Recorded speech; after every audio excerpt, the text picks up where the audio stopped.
यदि सभी जातियां आपस में एक दूसरे के यहाँ समतुल्य जो है व्यवहार करेंगे, सभी प्रकार का व्यवहार करेंगे, तो एक एकता आएगी सनातन धर्म में। हमारे देश में सबसे बड़ा यदि कैंसर है जातिवाद है। जातिवाद को समाप्त करने का एक कारगर कदम है कि हम सभी जातियां मिलके रोटी बेटी का व्यवहार करें। आईएएस संतोष वर्मा के रविवार वाले बयान से बवाल थमा नहीं है। मंगलवार को वर्मा ने सफाई दी। 27 मिनट का भाषण था, लेकिन 2 सेकंड की क्लिप चलाकर मेरे बयान को गलत अर्थ में फैलाया गया।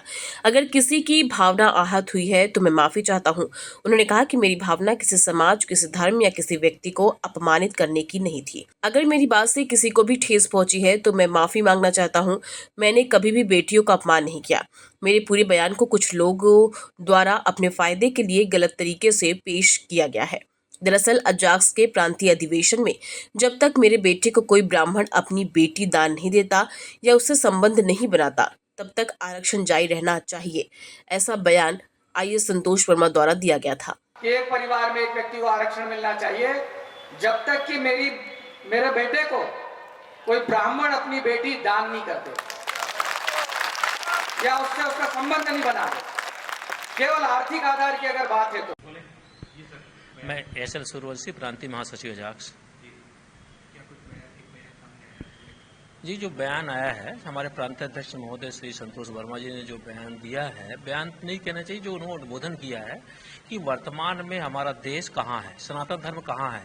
सभी को आज देश की चिंता है, कि देश की एकता की चिंता है, सनातन धर्म को कैसे यूनाइट किया जाए।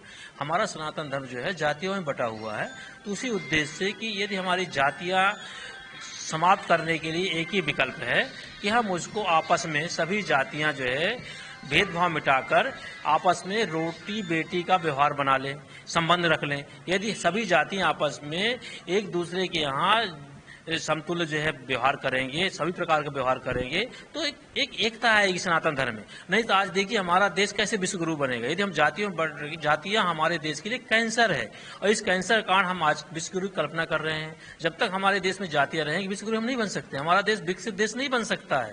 आज देखिए चाहे जितने विकसित देश हैं उसमें कहाँ जातियां हैं, उसमें कहाँ इतना भेदभाव है। लेकिन हमारे देश में सबसे बड़ा यदि कैंसर है जातिवाद है।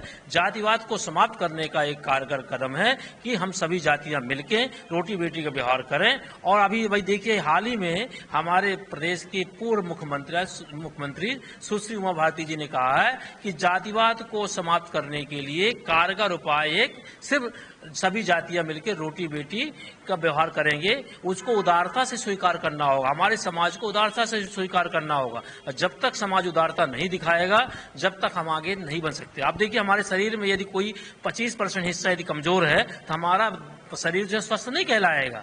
इसलिए उसी परिप्रेक्ष्य में हमारे प्रांत अध्यक्ष महोदय ने कहा है। और फिर भी उन्होंने ये भी कहा है, यदि तोड़ मरोड़ कर जो बयान पेश किया गया है, यदि किसी को यदि उसमें आहत हुए हैं तो खेद व्यक्त किए हैं, माफी मांग लिया। अब इससे ज्यादा तो हो नहीं सकता। संगठन इसको लेकर विरोध दर्ज कर रहा है, देखिए संगठन को मेरे ख्याल से पूरे परिप्रेक्ष्य में उनको देखना चाहिए। कौन जो जहर फैला रहा है उनसे सावधान होना चाहिए। वो सही ऐसे जो है ब्राह्मण संगठनों को ढाल का हथियार बना रहे हैं, जो अपना स्वार्थ सिद्ध करने के लिए, जो समाज में एकता भाईचारा नहीं चाहता है, देश को बढ़ना नहीं जाना चाहता, जातिवाद को बढ़ावा देना चाहते हैं, ऐसे लोग जहर फैला रहे हैं। उसे सावधान रहना चाहिए, मेरी यही अपील है। Thank you.